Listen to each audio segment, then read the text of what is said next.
Hello, today's date is November 28th, 2017. My name is Ashley DeTore, and I'm a graduate student at Salem State University in the history program.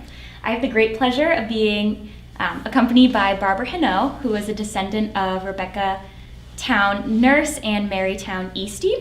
Today we are doing an interview for the Salem Witch Trials Descendant Oral History Project. Welcome. Thank you for joining us. So nice to meet you. So I see you were born in Minnesota and you went to school in Mississippi and then college in Massachusetts. So did you move around a lot as a child? Yes, and I was just saying that my family didn't remain here very long.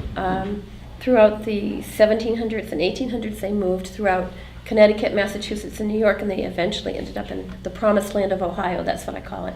They all came together in Ohio, where a lot of people moved after in the 1800s for the farmland. My father was an electrical engineer, and he's the person who I'm related to Rebecca and Mary through. And when he went to the University of North Dakota, he got a job as an electrical engineer and then moved throughout the United States working at different projects, especially with nuclear submarines.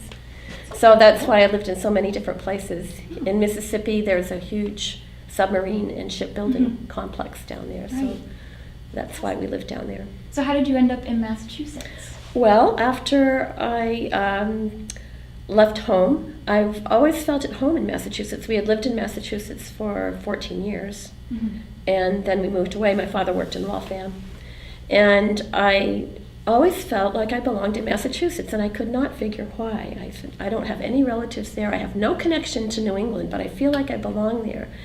And I had a friend who lived here, and we got together, and I stayed here ever since. So I've been here since I've been in my 20s. Wow.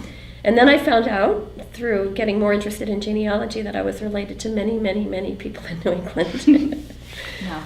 So you moved to Massachusetts in your 20s, and you went to UMass Amherst. So Yes. tell me a little bit about your educational background. Well, I started out, and I received a degree in English. Okay. And in the meantime, I had become an LPN, and I was interested in the medical field. And when I thought about becoming an RN, I thought, well, that would be something I would like to do. So eventually I got a master's degree from UMass Amherst in nursing. But I have excellent nurse's notes that I write because I have a degree in English. And how long have you been in the nursing field for? Oh, let me see. I hate to say this, about 40 years. That's a long time. Yes, it is a solid long career. time. Yes, and I have enjoyed it and been very happy that that's how I worked with it. That's great. So you said your father was an electrical engineer, worked in submarines. What did your mother do for a living? My mother was a homemaker. She She didn't work outside the home. Okay. And if you were to ask your parents, how would they describe you? How would they have described you as a child? Oh, I think they would have described me as quiet, and I was a great horse lover. I was always interested in horses, and I was always reading books. I was very, very into reading books all the time. So they would describe me as a book lover and a horse lover, and shy and quiet. So were your parents interested in their genealogy at all? My mother was, and she is not the person who's descended from Mary and Rebecca. My father is. My mother's family, not to divert, but they came mostly through Virginia and West Virginia into Ohio. But recently, and I will add this as just a little aside, doing my genealogical research, I found an ancestor of my mother who traced all the way back to Lancaster, Massachusetts in the 1600s. So for the first time, I found a link to New England for And her. you're back here in New England, Massachusetts. Again, so yes, pretty incredible. about 20 miles from where I live now. Has any of your other family members researched their genealogy? Oh yes, definitely. My sister, who was interviewed last week, I believe, for this, she is a certified genealogist, and she's been doing it since the 60s. And actually, during that time, I was not interested, and I kept saying, I'm not really interested. But about 10 years ago, I got very, very interested, and I was actually the one who discovered the link to Mary and Rebecca, and she confirmed it with her research, that it was really true. Okay. So, as a Southerner, did you go to high school in Mississippi? Yes, I did. So, were you taught about New England history at all? No, nobody seemed to understand New England down there. They'd say, you from Massachusetts? And I'd say, yeah. Pretty cold up there. I say, yeah, it is. Well, we're going north this weekend. Where are you going? Oh, about Jackson. Okay. Yep. No, they really didn't have a concept of that too much, no.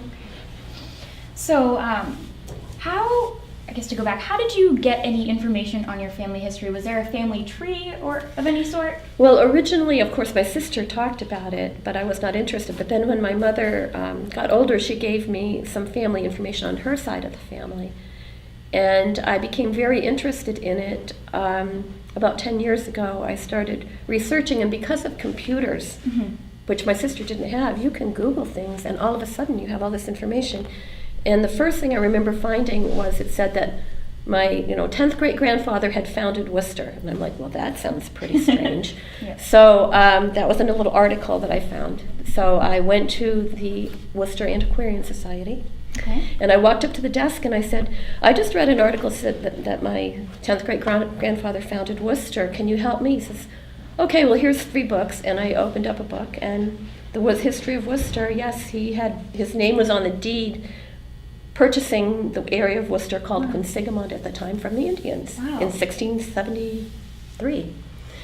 So that brought me to see that I had all these roots. And at one point I was researching this particular family, and I came across an article that seemed to connect us to the Nurse family. So I told my sister about it. I said, there seems to be a connection maybe to the Nurse family. Yeah. And so she began researching it and found that, yes, that we were descended from Rebecca Nurse. And we both joined the Town Family Association together at the same time. And then at the first Town Family Association meeting that we went to, which was here in Salem actually about 10 years ago, she also found the Mary Eastie connection, which we didn't know about, so that made us doubly connected. And how was your background knowledge on the Salem witch trials before you found out anything about your relation? Well, I think I said I still don't know a lot about it because I block it out. There's something about it that I don't want to know. My first knowledge of it, of course, was as a child growing up. I heard of Rebecca Nurse and The Crucible, and I went to the play of The Crucible and saw it, but it never connected to me. And so that was basically what I knew about it. And since then, I've had trouble, I guess, integrating that into my life story because it's so violent. And unfortunately, when I have studied my family history, I found so much violence in it that I'm almost to the point where I'm thinking, well, my granddaughter would like to know about our family history in New England, but there's a lot of unhappy things in it, Right. So have you visited Salem, or have you visited any of the sites in Salem or the surrounding areas, like the Rebecca Nurse house? Yes, I've been to the homestead, and I've been to the memorial. In fact, today on the way here, I went to the memorial again. And one of the things that I like to do is to go to the places where my ancestors have lived, which is pretty easy to do because they're all over New England, and take pictures. So I was taking pictures of the memorial and of what I think is the Ingersoll Ordinary next door, and of the church that's now there, that is a modern church but was founded in 1672. So also today I went to Proctor's Ledge, which I had never been to before. Okay. Yeah. So given these sites in Salem in general, how do you think Salem tourism represents the trials? Well, I think that Salem itself, the town of Salem, and I assume they are the ones who've made the lovely memorial in the middle of town that is really beautiful, and they have started the Proctor's Ledge, and they've been instrumental in that. I really appreciate that, and I think it's wonderful. The Rebecca Nurse Homestead, it's preserved by the Danvers Alarm List Company, so I don't think the town of Salem is involved with that, but I really appreciate the preservation that's going on and the honoring. Yeah. On the other hand, I don't like while I'm there on Witch Hill, I see a big witch on a broomstick flying up on a water tower, and I see a taxi go by with a witch on it, and the policemen have witches on their crest, on their arms, and I feel like those are almost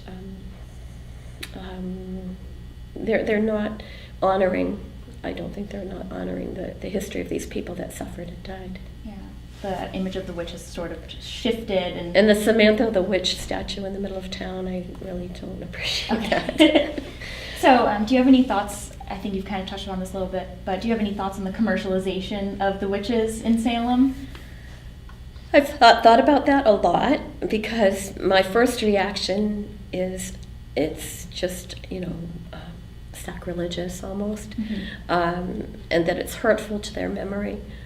I've tried to justify it, to think, okay, well, Salem needs their income to keep their place going, and if they didn't, they wouldn't be able to memorialize like they do and have the nice parks that they have. So no, the commercialization, I find it difficult, and I have somebody I work with who says she's a witch, and she comes to Salem every year, and she says her son is a witch, and I don't tell her anything about myself. I just, I don't believe in witches. I don't believe they were witches, and so it does offend me. It does. Okay. Yeah. So how does your identity as a descendant of Rebecca Nurse and Mary Eastie, how does that affect you when people talk about the witch trials? Well, I do, like I said, I usually don't talk about it very much, because people's reactions and the way they look at it, I don't know what they're going to be, so I kind of keep it back. Sometimes I tell people, and then I'm not happy that I did. I remember telling one person, and they said, "Oh, so your husband's married to a witch." So I didn't appreciate that. But I do try to put it in a positive light. There's a woman in my town who lives in a house that was built on specification to the Coffin House on Nantucket, and she is so into the 17th century, and she has no connection, as far as I know, as far as relatives. She lives like she's in the 1600s. All her furniture is from the 1600s. She dresses when she chooses to, and the person who built the house was very involved with the Rebecca Nurse homestead, and I told her about my relationship and how it offends me, that about the commercialization and the things like that, and I said, I don't understand why anybody would want to live back in that time, really. But she gave me the perspective. She said, well, I guess you can look at it as a watershed moment where all these people died, but people realized that it was wrong, and they've never done it again to that many people. Yeah. So it's a lesson to be learned, so we can learn from Salem. And how do you think that Salem can change the representation of the witch trials, or I guess people in general can change their representation of the witch trials? No, that's a hard question.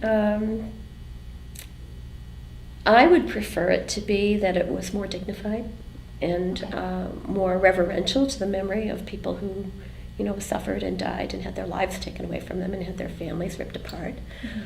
I would prefer that maybe the witches would choose another place to live. Let's see. Maybe they could move down the coast to Marblehead or something. Is that up or down? Anyway. But I appreciate what they've done so far. That's good. Yeah, because you did mention the sites and the preservation. So how important is it as a descendant to preserve these sites like the Rebecca Nurse house and to erect memorials that dignify the witches? So how important is that to you?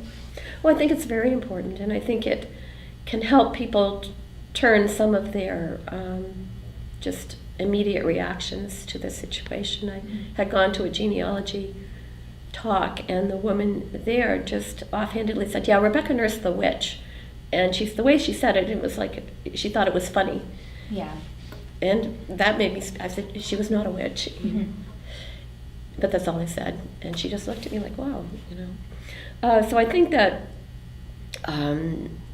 in order to make people realize that they were real people, they were not just caricatures.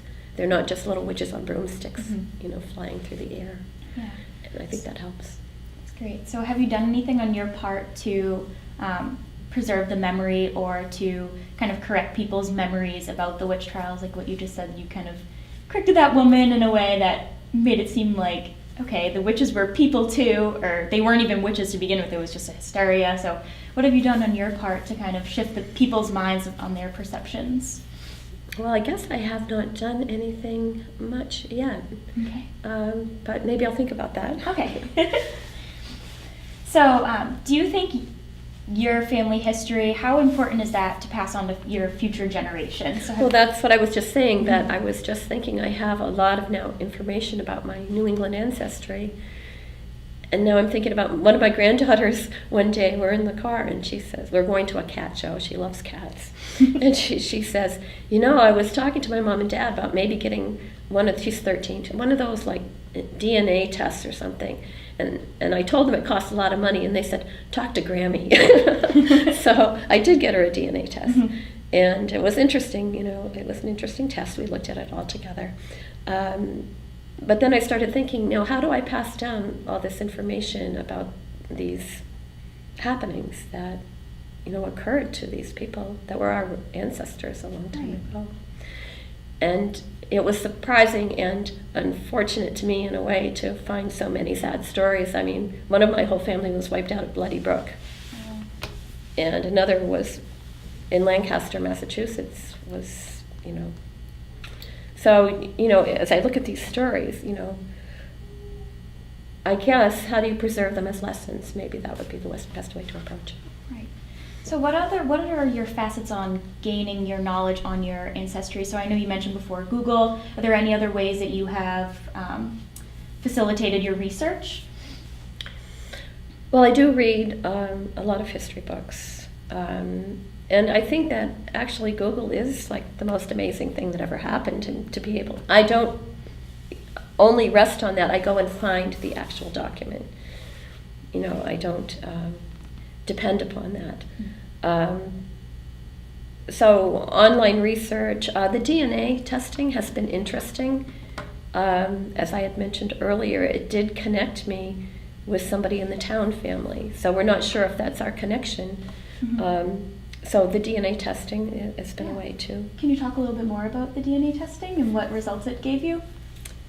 Well, the DNA testing, as I was saying earlier, you may not exactly match to your own siblings, actually, as much as you think you might, but you'll match enough to know that they're really your sisters and brothers.